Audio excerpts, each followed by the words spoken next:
I am Father Bartholomew, and 4 weeks ago God turned my hands to stone because I refused to give up my church and live on the streets.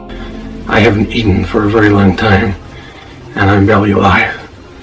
This morning, I managed to summon up enough strength to crawl across the floor all the way to a piece of cheese in a mousetrap that I had put there 2 months ago. I moved very close to the cheese, and just as I was about to pick it up, a mouse suddenly arrived and ate it. And I was about to give up all hope when God suddenly appeared in a puff of smoke, and he said to me, Father Bartholomew, I have decided to take pity on you. And he had with him 2 hamburgers and a pizza. And he got down on the floor and he began to feed me.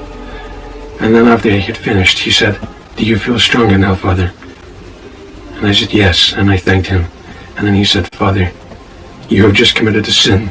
That food was stolen, and you will now be punished. And I said, God, how do you know the food was stolen? And he said, because I stole it myself.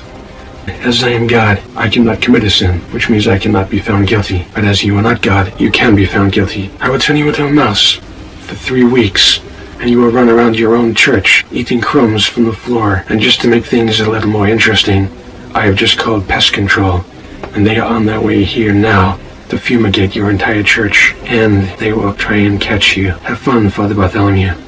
I hope you enjoy yourself. And then God turned me into a mouse, and then disappeared in the puff of smoke. Then I heard a car pull up outside, and the front door of my church opened, and I heard somebody announce themselves as pest control. I did the only thing I could do, and I ran with my little mouse feet all the way through the church, hiding from pest control. Luckily, I noticed a mouse hole in the wall, so I hid inside, while the entire place was fumigated. I am left with no choice but to try and survive as a mouse.